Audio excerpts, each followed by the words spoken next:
बिना छल की विजयी। देखो, बक्सर के युद्ध में किसी भी प्रकार का छल कपट नहीं किया गया, ना ही छल कपट भरी हुई नीति का अनुसरण किया गया है, लेकिन फिर भी सिराजुद्दौला सॉरी शुजाउद्दौला, मीर कासिम और शाह आलम द्वितीय, ये तीनों ने एक गुट में शामिल होकर लड़ाई लड़ी, लेकिन फिर भी अंग्रेजी सेना ही इसमें सफल हुई। तो अंग्रेजों की ये वास्तविक जीत हुई। ठीक है, फिर इसके बाद देख लेते हैं कि इस युद्ध में विजय के पश्चात बंगाल में अंग्रेजी सत्ता की प्रभुत्व की स्थापना हुई और कंपनी ने एक अखिल भारतीय शक्ति का रूप धारण कर लिया। वस्तुतः इस विजय ने प्लासी के परिणामों को और पुख्ता कर दिया।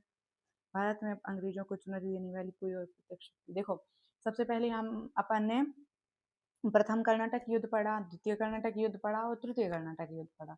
ये तीनों युद्ध के बारे में पढ़ा, तो हमें क्या जानकारी उससे हासिल हुई कि उससे हमें ये पता चला कि जो कर्नाटक युद्ध हुए हैं उनमें फ्रांसीसी और अंग्रेजी शासन के मध्य युद्ध हुआ था। तो अंग्रेजी जो सत्ता थी उसमें जीत गई थी, लेकिन फ्रांसीसियों को उन्होंने दबा दिया था। तो फ्रांसीसी तो वहीं पिछड़ गए थे, उनसे पीछे रह गए थे, असफल हो गए थे। और जो डेनिस और जो डच थे वो यहाँ भारत में आकर और व्यापार करके और फिर अपने देश वापस लौट गए थे। अब रही पुर्तगालियों की बात, तो पुर्तगाली भी भारत में सिर्फ उनका एक ही मकसद था कि हमें व्यापार करना है, उनका सत्ता से कोई लेना देना नहीं था, वो केवल व्यापार करने के लिए आए थे। अब भारत में सबसे बड़ी जो शक्ति थी वो कौन थी? अंग्रेजी शासन। तो इस विजय के बाद अंग्रेजी शासन भारत पर कायम हो गया। बंगाल में आप देखें कि बंगाल, बिहार, उड़ीसा, ये तीनों प्रेसिडेंसी में आप देखें जो जो नवाब थे उन सारा का सारा जो वहाँ के पद थे उन नवाबों को अपने अधीन कर लिया लड़ाई लड़के अंग्रेजों ने, और बंगाल प्रेसिडेंसी को अपने अधीन कर लिया, और वहाँ पर जितना भी कर राजस्व होता था वो सारा का सारा इनके ही अधीन जा रहा था। और यही देश से बाहर धन का जो है बहिर्गमन कर रहे थे। ओके, तो जो बंगाल है, बंगाल में अंग्रेजी सत्ता का प्रभुत्व जम गया और वहां पर इन्होंने एक अखिल भारतीय शक्ति का रूप धारण कर लिया। ओके,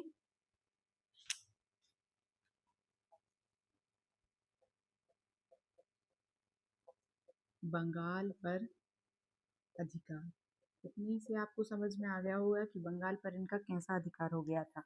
ये केवल एक नवाब को नाम के लिए गद्दी पर बैठा दिया करते थे कि बस आपको सिर्फ राजा बने रहना है, बाकी कर वसूलना सब कुछ करना भारतीयों के अधीन होता था, लेकिन वही कर सारा का सारा अंग्रेजों के अंदर जाता था। ओके, तो पी रॉबर्ट्स जैसे इतिहासकार ने प्लासी की अपेक्षा बक्सर की विजय को अंग्रेजी प्रभुता की जन्मभूमि के रूप में अधिक उपयुक्त माना। देखो, पी ई रॉबर्ट्स एक इतिहासकार हैं, उनका ये मानना था बक्सर की युद्ध के परिणाम में कि ये जो प्लासी में अंग्रेजों की विजय हुई थी और बक्सर में अंग्रेजों की विजय हुई थी, तो प्लासी की जो विजय हुई थी अंग्रेजों की, वो उसका कुछ उससे लेना देना या महत्व नहीं है, लेकिन बक्सर में जो अंग्रेजों की विजय हुई है उससे उसका बहुत अधिक महत्व बढ़ गया है। किनका? अंग्रेजी शासन का। और वो भी महत्व इसलिए बढ़ गया है क्योंकि इसमें कोई बिना किसी छल कपट के, बिना किसी छल कपट भरी हुई नीति का प्रयोग करके अंग्रेजी जो सत्ता है वो प्रत्यक्ष रूप से अपने वास्तविक जीत उसने हासिल की थी। तो इसमें पी रॉबर्ट्स जैसे इतिहासकार ने कहा है कि प्लासी की अपेक्षा बक्सर की विजय को अंग्रेजी सत्ता या अंग्रेजी प्रभुता की जन्मभूमि कहा गया है। ओके,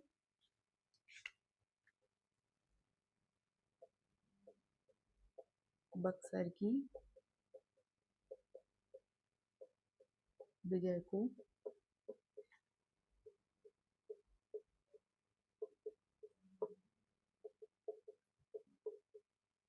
अंग्रेजी सत्ता की जन्मभूमि। ओके, तो इसके मुख्य रूप से आप देखेंगे कि इतने ही परिणाम हैं। 23 अक्टूबर 1764 को ये युद्ध हुआ था। फिर देखो, 23 अक्टूबर 1764 को बक्सर का युद्ध हुआ था। बक्सर एक स्थान है जो कि आप देखेंगे कि यहाँ पे आप देखेंगे कि बंगाल, उड़ीसा, बिहार, ये सारे जो तीनों प्रेसिडेंसी हैं उनके मध्य एक स्थान है बक्सर, वहीं पर इस युद्ध को लड़ा गया था, इसलिए इसे बक्सर का युद्ध कहते हैं। ओके, फिर इसके बारे में समझते हैं। तो 23 अक्टूबर 1764 को ये युद्ध लड़ा गया था। एक तरफ शुजाउद्दौला और शाह आलम द्वितीय और मीर कासिम, ये तीनों थे, और एक तरफ अंग्रेजी शासन था, मतलब अंग्रेजी सेना थी। तो इन तीनों ने मिलकर लड़ाई लड़ी, ये युद्ध लड़ा गया। ओके। सबसे पहले शाह आलम द्वितीय को ऐसा लगा कि हमारी विजय संभव नहीं है, हम विजय नहीं हो सकते, तो शाह आलम द्वितीय ने अपना गुट ही बदल लिया, अंग्रेजी सेना के साथ जाकर मिल गया।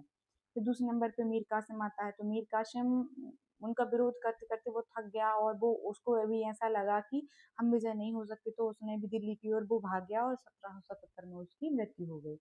फिर तीसरे नंबर पे आप देखें तो सुजाउद्दौला, सुजाउद्दौला ने कुछ दिनों तक तो विरोध किया अंग्रेजी शासन का, लेकिन फिर जब उसको ऐसा लगने लगा कि हम संभव नहीं है कि हम विजय होंगे, तो उसने फिर अपने आप को आत्मसमर्पित कर दिया कि हम आपके साथ हैं, और आप जैसा कहेंगे हम वैसा ही करेंगे। फिर उसके परिणाम के बारे में बात करते हैं, तो उसके परिणाम, बक्सर के युद्ध के परिणाम, बिना छल के विजय हुए थे अंग्रेज। इसमें किसी भी प्रकार की छल या कपट पूर्ण परामर्श नहीं दिया गया था किसी को भी, वो खुद स्वयं प्रत्यक्ष रूप से लड़ाई लड़के विजय साबित हुए थे। फिर बंगाल पर अधिकार हो गया था, वहां का राजस्व कर जो था, धन का बहिर्गमन, सब कुछ अंग्रेजों के अंडर में ही जाता था। बक्सर की विजय को अंग्रेजी सत्ता की जन्मभूमि कहा जाता है। किसने कहा है ये? P Roberts.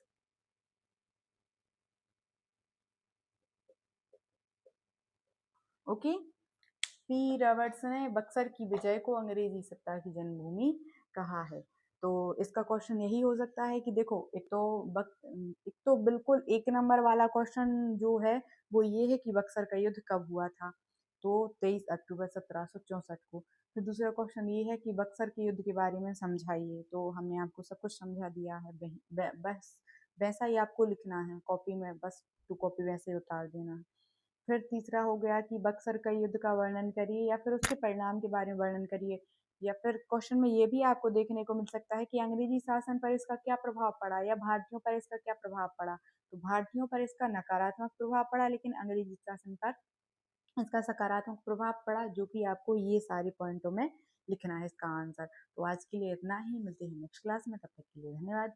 यदि आपको हमारी जानकारी अच्छी लगी हो तो हमारे चैनल को लाइक कमेंट सब्सक्राइब अवश्य करें। Thank you.